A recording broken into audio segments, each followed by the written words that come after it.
하려면, 하나님의 뜻을 분별하려면 영으로 나야 되느니라. 거듭남에 대해서 니고데모에게 말씀하신 말씀입니다. 신앙인은 모름지기 거듭나야 합니다. 거듭남이라고 하는 것은 무엇이냐 그러면 영이 내 안에 있다라고 하는 것을 말씀하셨고, 예수님께서는 영이 있는 자들은 삶의 방식이 다르다. 사람이 떡으로만 사는 것이 아니요 하나님의 입에서 나오는 말씀으로 사는 것이니라, 이렇게 말씀합니다. 오늘 또 여기까지 여러분 찾아오셨습니다.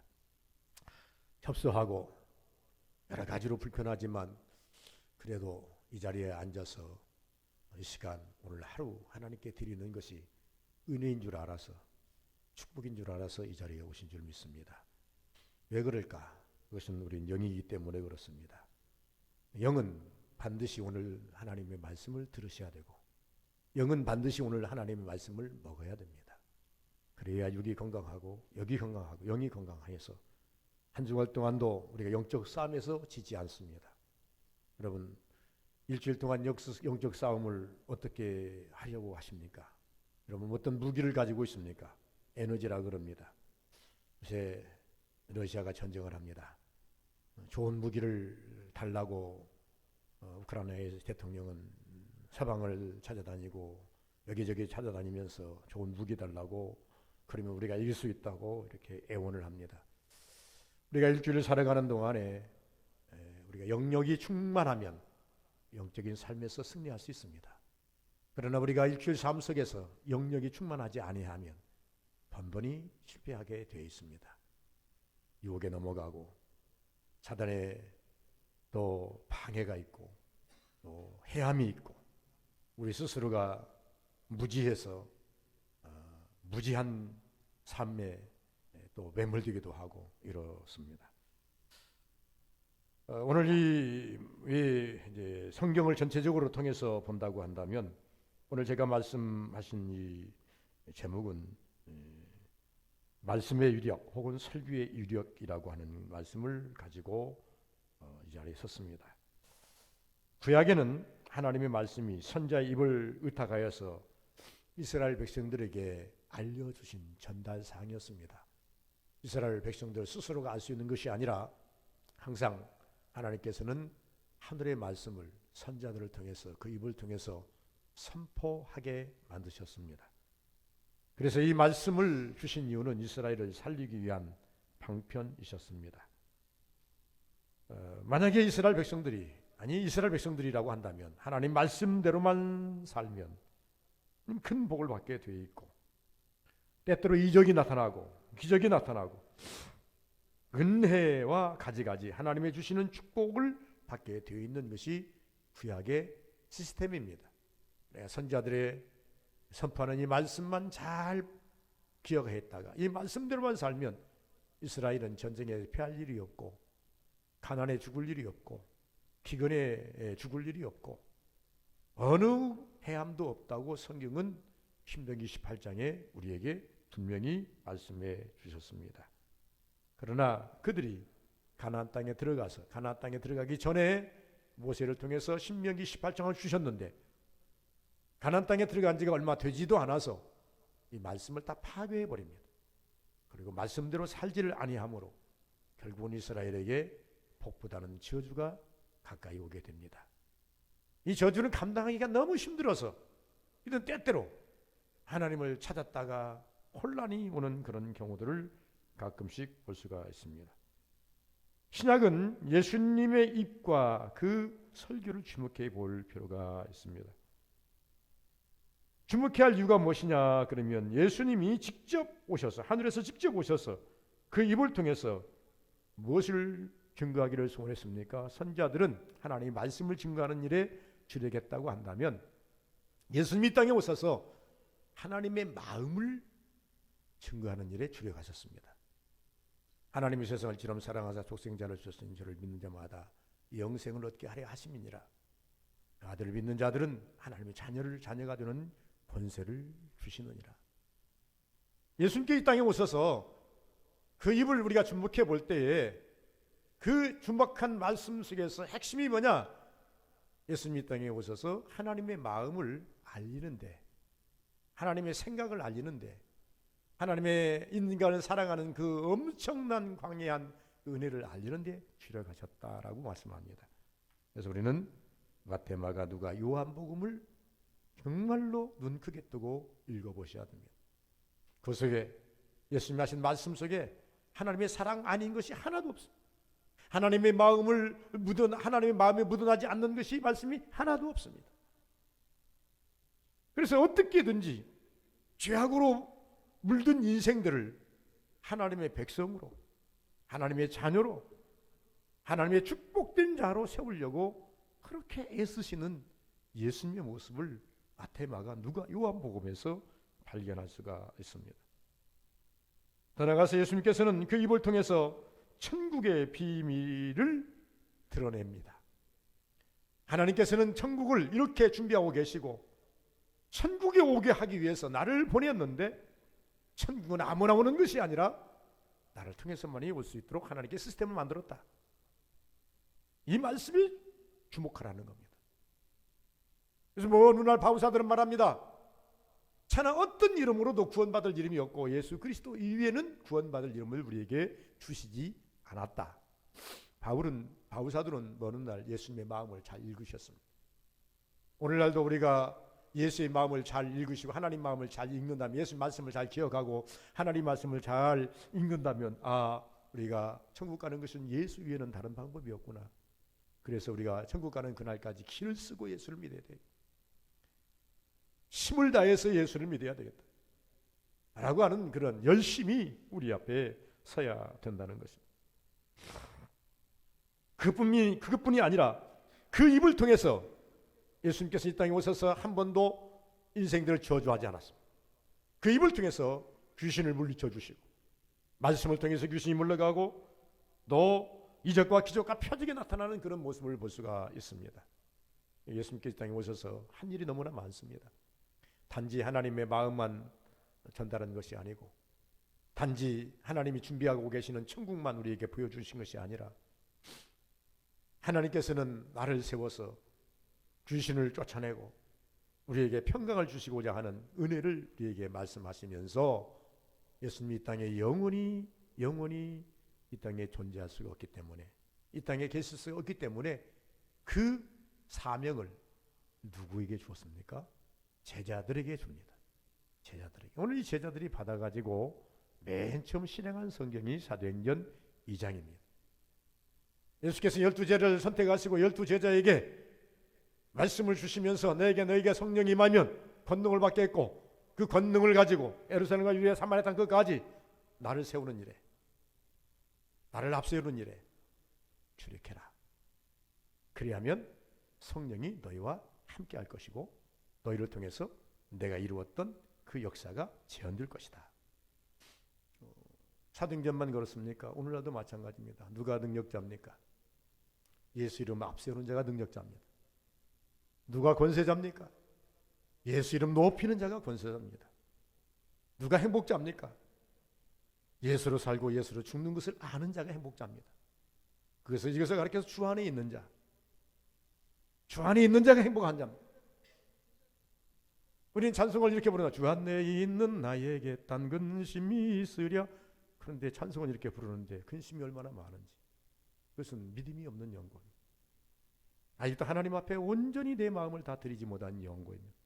갈등의 요소가 내 안에 있다는 얘기고, 하나님 앞에 온전히 올인하지 못하는 내 마음, 내 모습이 보인다는 것을 말씀해 주고 있습니다. 오늘 말씀의 유력, 설교의 유력이라고 했습니다. 사도행전의 2장에 보면 베드로가 하는 설교입니다. 베드로가 지금 성령을 받고 난 다음에 죄의 입을 열어서 설교하는 그 설교의 모습, 대단한 역사를 이루었죠. 3,000명이나 회개했더라. 41절에 보면 그 말씀을 받은 사람들은 세례를 받으며 그날에 신도의 수가 3,000이나 더하더라. 얼마나 설교의 이력이 컸으면 3,000명 여러분 작게 생각되십니까? 대단합니다. 보통 우리 교단에서 최고 많이 모일 때가 3,000명, 4,000명, 5,000명 모입니다. 총회를 모이면 한 2,000명 정도 모이고, 목사장로 기도회를 하면 3,500 많이 모이면 3,500명, 맨 처음에는 5,000명까지 모였는데 그렇게는 되지 않고 지금은 한 2,000명, 2,500명 정도 모입니다. 대략 한 3,000명 정도 모이는데요. 예배 드릴 때 큰 교회. 그래서 우리 교단은 목사장로 기도회를 할 수 있는 교회가 전국적으로 한 10개 미만입니다. 서울에 한 서너 개 있고 부산에 하나, 두 개가 있고 그리고 강주에 한 두어 개 있고 그리고 강명에 하나가 있고 그리고 경기도에 한 두어 개가 있습니다. 그리고는 없습니다. 그러면 예배를 드리면 2층, 1층, 2층, 3층이 꽉 찹니다. 예배가 끝나고 난 다음에는요 사람 못 찾아요. 전부 다 시커먼스들이 양복 입고 새카만 양복 입은 사람들이 똑같은 넥타이를 메고 우 쏟아 나오면요 누가 누군지 구별이 안 돼요. 3,000명만 모아놔도 인산일을 이룬다. 그 생각해 보았어요. 베드로가 설교를 하고 그날에 수가 3,000이나 더하더라. 이 사람들은 예수 믿는 사람들이야. 예수를 거부했던 사람들이 3,000명이나 회개해서 베드로 앞에 모였을 때 이들을 관리할 때 참 장관이었겠다. 근데 여기까지 오는 이력은 무엇일까? 설교의 유력이다. 말씀의 유력이다. 이렇게 생각을 해봤습니다. 그럼 이 말씀의 유력은 무엇인가? 이 말씀의 유력, 설교의 유력은 예수님이 지신 십자가였습니다. 베드로가 맨 처음 설교를 제시하면서 맨 처음 입을 여는 설교가 무슨 설교냐? 십자가입니다. 십자가. 그래서 우리는 현대의 우리 교인은 십자가를 매우 중요시합니다. 십자가 내가 처음 볼 때에 나의 마음의 큰 고통 사라져. 이것은 영적으로 하나님 앞에 십자가를 정말로 대입한 사람만이 부르시는 자. 십자가는 세고 썼어요. 목에다 걸고 다니는 목걸이 십자가부터 시작해가지고 이게 총일을 하다 보니까 이거 금반지 이게 해가지고 한 돈짜리 해가지고 배지도 줍디다마는 나는 여기다 배지 달고 다니고 싶은 마음이 없어서 그냥 팔아가지고 그냥 딴 데로 써버렸습니다만 수리도 하고 보통 십자가 아니에요. 여기도 보면 십자가가 많이 걸려있지 않습니까? 보는 십자가가 아니라 십자가 내가 처음 볼 때에 예수 십자가에 달리신 예수를 영으로 볼 때에 그 말입니다. 십자가에 달린 예수를 내가 처음 만났을 때에 그걸 말합니다. 모든 사람들이 베드로가 설교할 때에 예수님이 십자가 지는 것을 본 사람도 있고 보지 않은 사람도 있었어요. 예수님이 골고다 언덕으로 갈 때에 많은 사람들이 구경 나와서 보기도 했어요. 예수님이 십자가에 달리는 갈보리 언덕에서 그가 죽어가는 모습을 많은 사람이 보지는 않았어요. 제자들도 다 보지 못했어요. 사도 요한만 그 십자가 밑에까지 따라갔을 뿐이지 다른 제자들은 다 죽을까 봐서 다 도망가 버렸어요. 그래서 오직 십자가 밑에까지 따라간 사람은 사도 요한밖에 없어요. 그렇다고 한다면 3,000명이나 베드로 앞에 모인 3,000명이나 베드로도 십자가 밑에 못 나갔어요. 그럼에도 불구하고 베드로는 나중에 은혜 받고 깨닫고 십자가를 이제 높이 들었더니 예수님이 십자가에 죽는 것을 보지도 않았던 사람들, 이런 사람들이 영으로 십자가를 대하게 되는 거예요. 여러분, 기독교의 역사는 희한합니다. 눈으로 보는 십자가가 아니라 정말로 여러분 마음으로 다가오는 십자가를 붙잡아야 돼요. 마음으로 다가오는 십자가를 붙잡지 아니하면 허상입니다. 모형은 있을 겁니다. 그러나 정말로 마음으로 다가오는 십자가를 붙잡으면 어떤 역사가 일어나는가? 위력이 나타나게 되어 있다 그 말이에요. 능력이 나타나게 되어 있다 그 말입니다.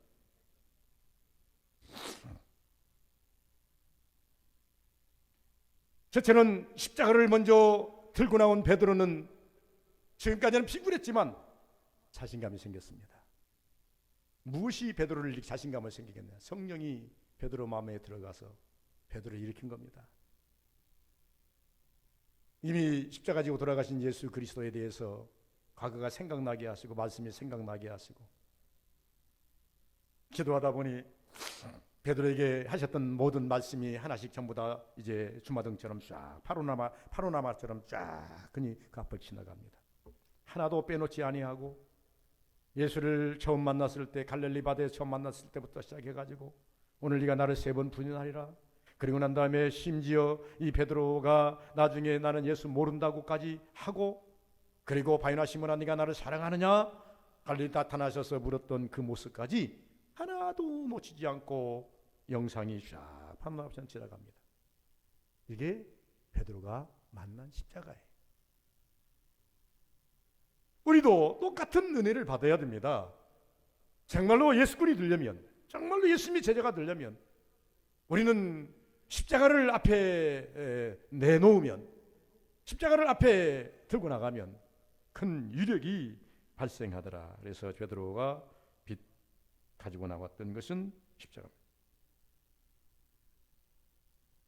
누가복음 16장 15절 말씀에 보니까 예수만 증거하면, 예수께서 부활하시고 난 다음에 제자들에게 나타나서 종용하십니다. 나는 이제 십자가 져서 다시 너희들과 함께할 수 없지만 너희들이 내 이름을 가지고 앞으로 증거만 하면 내가 너희와 함께해서 능력을 주는데 그 능력은 가히 상상할 수 없는 능력이다. 심지어 너희들이 뱀을 씹으며 독개를 먹어도 그것은 너희를 해하지 아니하리라. 영적으로 주신 말씀입니다. 이 십자가의 위력을 지금 말씀하시고 계시는 거예요. 십자가의 위력을 말씀. 십자가를 통해서 죄를 지적합니다. 십자가를 통해서 지금까지 보이지 않았던 죄가 보이기 시작하는 거예요. 참 희한한 역사죠. 우리가 은혜 받는 과정에 보면 모든 분들이 똑같은 이야기를 합니다. 그냥 평범하게 기도하다가 어느 날 순간에 욱 하고 하나님 앞에서 내 마음을 확 감동시키면요, 1초도 안 걸려요. 1초도 안 걸린다니까요. 1초도 안 걸리는데요, 그 깊게 숨어있던 죄까지 싹 드러내버려요. 그걸 보고 하나님 앞에 울지 않을 사람 누가 있어요? 그것만 가지고는 또 안 되죠. 1초도 걸리지 않는데 하나님께서는 또 나를 사랑한다고 하는 그 사랑의 표현을 갖다 확 드러내 주십니다. 그래서 우리는 회개하면서 이 하나님 붙잡아야 되겠다라고 하는 열정이 쓸 수밖에 없는 거예요. 이미 베드로가 이것을 체험했습니다. 제자들이 이것을 체험했습니다. 이미 베드로는 회개했습니다.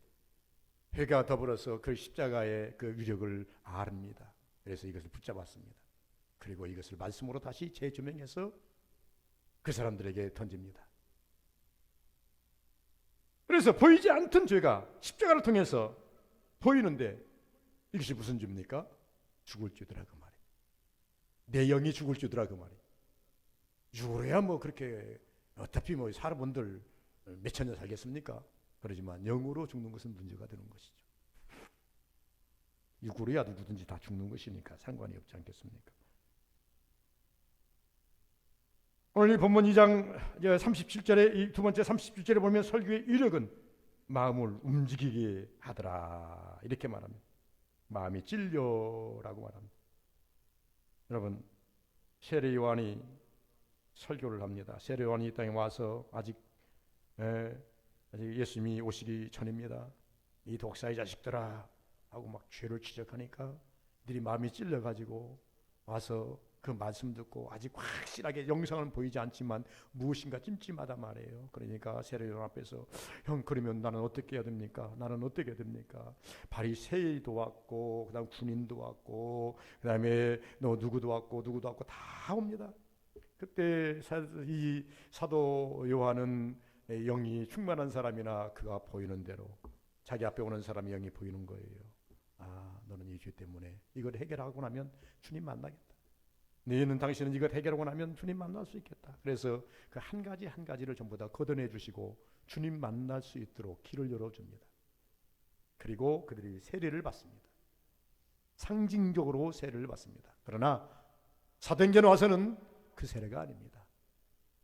저 영은 깊숙이 들어있는, 뼛속까지 들어있는 히브리서의 말씀을 보면 하나님 말씀은 살았고 능력이 있어 혼과 영과 골절과 및 뼛속까지 다 치료하는 능력이 있다고. 뼛속까지 치료하는 능력이 있다는. 성령이 아니고는 가능하지 않아요. 성령의 역사가 아니고는 어떻게 메스를 가지고 뼛속까지다가 균을 긁어냅니까? 가능할 수가 없는 거예요. 가능하지 않는 거예요. 성령의 메스는 강해서, 성령의 불은 강해서 이런 역사가 일어난다 이렇게 말씀을 성경하고 있습니다. 오늘 보니까 마음이 찔려 이미 마음 수술이 들어갔다는 얘기입니다. 성령께서 이미 십자가를 앞에 놓고 베드로는 십자가를 대입하고 그들이 십자가를 바라볼 때에 그들이 뭐가 심각합니까? 마음이 찔려. 이것은 이미 성령께서 자기 입에 들어갔다는 얘기입니다. 여러분 혹시라도 하나님 옆에 기도하다가 마음이 찔리는 부분이 있습니까? 아, 성령께서 내게 심령에 지금 메시지를 가하고 계시는구나. 여러분 마음에 감동이 옵니까? 아, 성령께서 내 심령에 지금 하나님께서 이제 관계성을 가지고 나를 하나님 치료하고 계시는구나. 나를 터치하고 계시는구나. 빨리 깨닫는 여러분 되시기를 주의 이름으로 축원을 드립니다. 빨리 깨달으니까 마음이 찔려. 마음이 찔리는 것으로 그대로 가만히 있었다고 한다면 무슨 의미가 있겠습니까? 마음이 찔려. 그 다음에 말씀이 있지 않습니까? 뭐라고 했습니까? 다른 사들에게 물어 이르되 형제들아 우리가 어찌할까? 형제들아 우리가 어찌할까? 즉시 뭐를 해야 돼요? 반응이 와야 돼요. 마음이 찔리든 감동이 오든 하나님께서 나를 지금 마음이 찔릴 때는 하나님 나의 메시를 가하고 계시는구나. 감동이 올 때는 하나님께 나를 터치하고 계시는구나. 빨리빨리 반응할 줄 아는 여러분들이 되셔야 된다 그 말이에요. 마음이 찢는 것은 자신을 죽이는 역사가 일어났다 이렇게 말합니다. 가슴에 묻어두었던 이 모든 것들을 전부 다 하나님 앞에 오픈하는 시간이다 이렇게 말씀하고 있습니다. 세 번째 설교의 이르건 죄의 문제를 해결합니다. 38절에 보시면 이제 베드로가 이르되 너희가 회개하여 각각 예수 그리스도 이름으로 세례를 받고 죄 사함을 받으라. 죄 사함을 받으라. 그냥 성령이 오는 게 아니다. 그냥 성령이 임하는 게 아니라 죄 문제 해결해라. 그리하면 성령이 임한다. 우리는 성령 받기를 그렇게 소원하죠. 우리는 성령 받기를 원하죠. 그런데 이상하게 성령이 임하질 않아요. 성경은 순서가 있더라고요. 그냥 성령이 임하는 게 아니라 회개하고. 그럼 우리가 주님 것도 없는데 뭘 회개할까요? 그러면 살펴야지요. 살펴야 할 거 아니겠습니까? 하는 예를 우리가 들어본다면 어떤 동네에 유명한 화가가 있습니다. 이제 내가 이게 죽기 전에 우리 동네의 아름다움을 한번 다 그려봐야 되겠다. 그래서 장 동네의 구조를 다 그리고 윗집, 아랫집, 옆에 집, 사람들 집을 그리고 사람들을 하나씩 그려넣기를 시작했습니다. 어느 날 이제 동네를 나가봤더니 동네를 열심히 쓸고 있는 청수부가 하나 있습니다. 가만히 생각해 보니까 이 동네에 청수부가 있으니 동네가 깨끗하니까 청수부도 하나 그려넣었으면 좋겠다. 청수부에 찾아갔습니다. 청수부에 문합니다. 내가 지금 우리 동네의 역사를 하나 그리기 위해서 동네를 그리기 위해서 지금 그림을 그리고 있는데 당신이 청수부를 나도 청소하시는 당신도 하나 그려 놓고 싶습니다. 그러니까 내가 그려도 되겠습니까? 예, 좋죠. 예, 그러면 내가 그리려니까 당신은 좀 하나 그려 넣으려니까 언제 우리 화가로 오십시오. 예, 화가가 기다리고 있습니다. 한참 있어도 오지를 않습니다. 조금 시간이 지나니까 쏙 들어옵니다. 들어오는데 보니까 청수부 옷은 다 벗어 던져버리고 이발하고 그다음에 옷도 새로 갈아입고 또 모든 것을 전부 해가지고 완전히 달라진 모습으로 따고 왔어요. 화가가 그리지를 못했습니다. 내가 원하는 것은 당신의 청소하는 모습, 허름한 옷을 입고 빗자루를 들고 모자를 쓰고 평화를 신고 허름한 모습을 원했는데 이 모습은 내가 원하는 모습이 아닙니다. 그럼 주님 앞에 나올 때에 가시 없이 나와야 됩니다. 나를 드러낼 줄 알아야 됩니다. 베드로의 설교 앞에 모든 사람이 자기를 드러냅니다. 죄 있으면서도 없는 양, 잘못한 것이 있어도 잘못하지 않은 양, 예수 그리스도를 믿어야 되는데 믿지 않아도 되는 것인 양, 자기를 위장하고 나온다면 주님은 받아들이지 않습니다. 베드로의 설교에 그들이 반응합니다. 반응한 이유는 뭐냐 그러면 자기를 그대로 드러낸 겁니다. 베드로는 이걸 지적한 것입니다. 베드로는 영적인 사람이 되었습니다. 베드로는 지금 열심히 설교하는 이유가 뭐냐? 너희를 구원하려고 오신 예수, 너희를 위해서 십자가 지신 예수, 이 예수를 믿어야만 구원이 있는데 너희들은 이 예수를 믿는 것이 아니라 지금까지 이를 비판했고 그리고 예수를 너희들이 죽였다. 이건 너희들이 드러내고 회개하지 아니하면 방법 없다. 그런데 자기들이 가만히 보니까 잘못한 것이 많단 말이죠. 그래서 회개합니다. 그럼 우리는 어떻게 하면 좋겠는가? 라고 이들이 베드로나 및 제자들에게 말씀을 하는 것을 볼 수가 있습니다. 죄 문제가 해결되지 않으면 우리가 살아도 찝찝합니다. 그러나 죄 문제가 해결되면 우리는 새 소망을 가지겠네요. 죄 문제 해결하고 난 다음에 베드로가 제시한 것이 뭡니까? 성령의 선물을 받아라. 성령은 선물이라고 그랬습니다. 선물을 받아라. 선물 중에 최고의 선물. 그러면 선물 중에 무슨 선물이 최고의 선물입니까? 성령, 최고의 선물입니다. 우리는 복음성을 부를 때 구원함을 얻은 기쁨 세상에서 제일이라, 내 인생에 있어서 한 가지 건진 것이 있다고 한다면 구원입니다. 포기할 수 없는 것입니다. 포기해서도 안 되는 것입니다. 이것은 내가 하나님 앞에 가는 그날까지 절대 포기할 수 없는 것입니다. 왜? 예수 그리스도께서 나를 위해서 십자가 지신 것까지 내게 허락하신 구원의 길이기 때문에 포기하면 안 되는 겁니다. 포기하는 순간 우리는 천국이 아니라 지옥입니다. 우리가 지옥을 안 가봤으니 지옥을 말해도 두려움이 없습니다. 우리가 천국을 안 가봤으니 천국을 말해도 감동이 없습니다. 그러나 우리 영적으로 산다고 한다면, 영성을 가지고 있는 우리라고 한다면 여러분 기도로서 채우라시기를 바랍니다. 바울 사도는 베드로서 채우라는 것이 아니라 내가 몸 밖에 있었는지 몸 안에 있었는지 알지 못하나 내가 3층 천에 올라갔느니라 나는 체험했다라고 말합니다. 그럼 바울 사도는 말합니다. 내가 본 것을 너희들에게 말한다면 나는 미쳤다 할 것이다. 그러면서 말합니다. 내가 왜 이처럼 고난을 당하고 왜 이처럼 어려움을 당하는 것을 내가 참고 있는 줄 아느냐? 장차 나타날 영광은 현재의 고난을 능히, 장차 나타날 영광을 우리가 바라본다면 현재 고난은 우리가 능히 이길 수 있어야 된다. 여러분, 베드로의 사도는 그처럼 매를 맞으며 감옥에 가면서까지 참았던 이유는 천국 하나 소망하기 때문에 그랬다고 성경은 말하고 있습니다. 베드로도 이것을 지켜보았기 때문에 말합니다. 세 번째, 설교의 유력은 큰 죄 문제를 해결한다고 말씀을 했고 해결했다고 했습니다. 네 번째는 설교의 유력은 부흥을 일으켜 주시는, 오늘 이 본문 속에 보면 부흥을 일으키는 그런 초석이 됩니다. 보면은 전체 어떤 부흥을 일으킵니까? 마음의 부흥입니다. 부흥에서 숫자가 많이 늘어나는 것이 좋은 것이 아닙니다. 이스라엘 많은 사람들이 말했습니다. 예수님이 왔을 때, 세례님이 왔을 때 우리는 아브라함의 자손이야. 그러니 우리는 선택된 민족이야. 우리는 죽어도 천국 가. 세례 요한은 말합니다. 이 독사의 자식들아, 도끼가 이미 나무 뿔에 놓였으니 회개하지 않는 자마다 찍어 불에 던져버리리라. 회개하라. 또 다시 말씀합니다. 속으로 아브라함의 자손이라 하지 말아라. 하나님은 능력이 많으셔서 너희들을 다 쓸어버려서 폐기처분해버리고 이 돌들을 세워서 아브라함의 자녀로 만들 것이니라. 이것을 예수님께서 보는 날 증명해 주십니다. 예수님이 예루살렘을 입성하실 때에 많은 아이들이 호산나 자유제의 자손 오시는 이, 호산나 다윗의 자손 오시는 이 하니까 유대인들이 듣기 싫었습니다. 바리새인들이 듣기 싫었습니다. 예수에게 와서 말합니다. 저 소리 안 듣십니까? 당신이 무슨 왕입니까? 저 아이들을, 저 입을 좀 닫게 해주세요. 그런 말 하지 못하게 해주세요 하고 불펜 소리로 예수님께서 달겨듭니다. 예수께서 말씀하십니다. 가만두어라. 저들이 소리 지르지 않으면 돌들이 일어나서 소리 지르리라. 마땅히 영광 받을 것을 받고 있는데 너희들이 왜 그것을 거역하느냐? 세례 요한의 말을 예수님께서 모르는 날 증명해 주십니다. 세례 요한이 거짓말한 건 아니죠. 하나님의 능력이 많아서 너희들을 다 쓸어버리게 돌들로도 아브라함 자손을 만들 능력이 있느니라. 하나님이 전능자이십니다.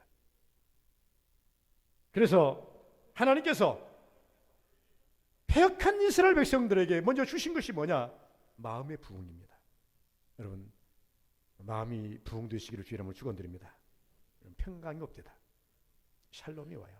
내 마음에 평강이 깃들어요. 근심 걱정 많지 않을 수가 있어요. 살다 보면 이 걱정 저 걱정, 이 근심 저 근심, 순간적으로 찾아오는 근심, 미래적으로 바라보는 근심, 그냥 이제 죽음에 대한 근심, 뭐에 대한 근심, 삶에 대한 근심, 돈에 대한 근심, 별로 근심들이 그냥 수없이 잡다한 것들이 찾아와요. 쓸데없는 것들이에요.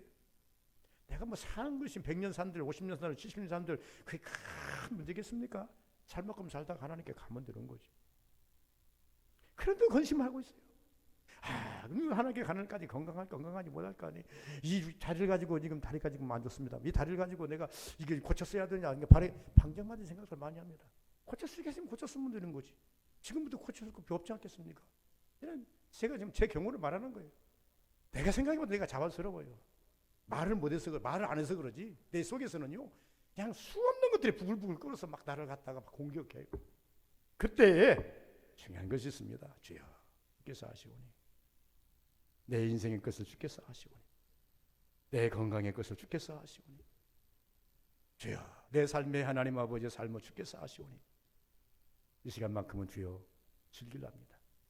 이 시간 아무 염려 없잖아요. 이 시간 아무 걱정 없잖아요. 이 시간만큼 하나님 내가 즐길랍니다. 우리는 과거에 이런 찬송을 했죠. 내일 일은 난 몰라요. 하루하루 살아요. 이 고백이 꼭 필요합니다.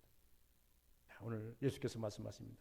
내일 일은 내일 염려하라. 한날의 괴로움은 그날의 족하니라. 한날의 괴로움만 족합니까? 한날의 즐거움도 그날의 족하니라. 너희들이 염려함으로 학회를 한 잔 더 할 수 있느냐? 아니다. 예수께서 수없이 우리에게 말씀하셨는데 그 말씀을 내가 다 내 심령에 담지 못하니 엉뚱한 것이 내 심령에 담겨가지고 내 심령을 공격합니다. 그러나 마음의 부흥을 이루시길 바랍니다. 마음의 부흥을 이루시면 평강이 찾아옵니다.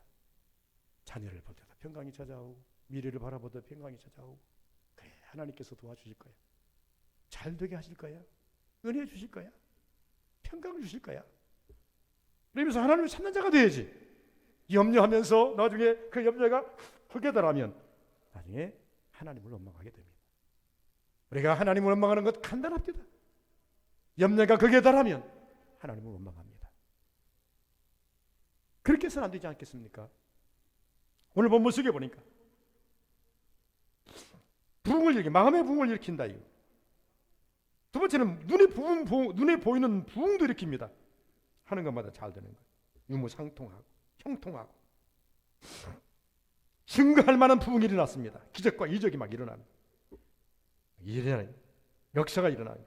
하늘의 역사도 일어나지만 땅의 역사도 일어나요. 부흥이라는 것은 두 가지입니다. 영적으로 여러분이 충만해야 되지만 여러분 주변도 막 이렇게 해야 됩니다. 사업도 일어나야 되고 직장도 일어나야 되고 그리고 여러분 자녀들도 일어나야 되고 막 일어나야 됩니다. 일어나기를 여러분 기도하셔야 됩니다. 또 하나님께 기도하셔야 됩니다. 그것은 부흥하면 되게 되어 있다. 마음이 부흥이 이루어집니다. 그리고 사랑하는 마음이 생깁니다. 베드로가 왜 이 설교를 들고 나왔을까요? 베드로 설교는 그들에게 성령 받으라가 먼저가 아니라 그 좋은 천국 가야 되지 않겠냐. 이스라엘이라고 하면서 천국은 외면하고 사는 이스라엘 백성들. 오늘 제가 설교한다면 예수 믿는다 하면서 천국을 등지고 산다면 이 서목사는 목에 피를 토하면서 외치하죠. 천국 가야 합니다. 천국 가야 합니다. 포기하면 안 됩니다. 다른 건 다 포기해도 천국은 포기하면 안 됩니다. 천국을 포기하지 않기 위해서는 하나님 말씀에 귀를 기울여야 됩니다. 이게 베드로 설교 아닙니까? 그랬더니 이 설교가 마음에 와서 다 하니까 마음에 와 닿는 순간 그 3,000명이나 되는 많은 사람들의 영을 확 열어주시니까 하나님께 영을 열는 순간은 1초도 안 걸린다니까요. 여러분의 실체를 보고 싶습니까? 기도해 보십시오. 1초도 안 걸려요. 내가 얼마나 죄인인지 1초도 안 걸려요. 여러분 정말로 하나님의 은혜의 사랑을 보고 싶습니까? 열심히 기도해 보십시오. 하나님의 사랑을 보여주시는데 1초도 안 걸려요. 그럴 것도 없어요. 그 1초도 안 걸리는 짤막한 순간에 내가 회개하게 되고 1초도 안 걸리는 짤막한 순간에 내가 십자가를 붙잡게 되고 1초도 안 걸리는 짤막한 순간에 하나님의 사랑을 느끼고 그 사랑으로 먹구벅 신앙생활하는 거예요. 그 은혜가 있기를 주 이름으로 축원을 드립니다. 다섯 번 자기를 내려놓았습니다. 여러분 사도들은 무시했던 그들이 겸손해졌습니다. 서로 교제하며 오늘 본문 보니까 팀이 막힌 담이 흐려졌다고 말합니다. 떡을 떼며 받는 자의 위치에서 주는 자의 위치로 사랑의 표현이 강해졌다고 말합니다. 또 나가서 이들은 기도의 사람으로 또 겸손한 미덕을 갖춘 사람으로 바꿔졌다. 이렇게 성경은 말하고 있습니다. 베드로 때만 말씀을 가지고 역사하는 게 아니라 오늘날도 말씀을 통해서 설교를 통해서 역사하십니다. 여러분 말씀을 듣는 것이 능한 것이 아니라 심령 여러분 안착되어서 이 말씀이 여러분 살리는 말씀으로 받으시기를 주의 이름으로 축원을 드립니다. 거룩하신 아버지 감사합니다. 복되기를 원하고 은혜 되기를 원합니다. 하나님 아버지께서 오늘 또 우리에게 은혜를 베푸셔 주셔서 감사합니다. 하나님 우리 서북의 모든 권속들 말씀의 의력, 설교의 의력 하나님 아버지와 동시에 느끼게 하여 주시고 하나님 오래 걸리지 않게 하옵소서. 하나님이여 나를 바라보는 일에 오래 걸리지 않게 도와주옵소서. 회개하는 일에 오래 걸리지 않게 도와주옵소서. 은혜 받는 일에 오래 걸리지 않게 도와주옵소서. 항상 은혜는 하나님 아버지 우리 삶에 있습니다. 하나님 붙잡는 자의 것이라고 말씀하였고 듣는 자의 것이라고 말씀하였는데 오늘 또 주여 말씀 듣고 깨닫고 깨달은 대로 하나님께 엎드리고 기도하여서 능력받고 권세받아 아버지 앞에 주여 정말로 복된 사람 다 되게 하옵소서. 변화된 사람 되게 하옵소서. 성령을 선물로 받아서 하나님 성령 하나님과 함께 이 땅을 하나님 아버지와 아름답게 복되게 평화롭게 살아가게 도와주옵소서. 예수님 이름으로 기도하옵나이다. 아멘. 찬송가 182장입니다.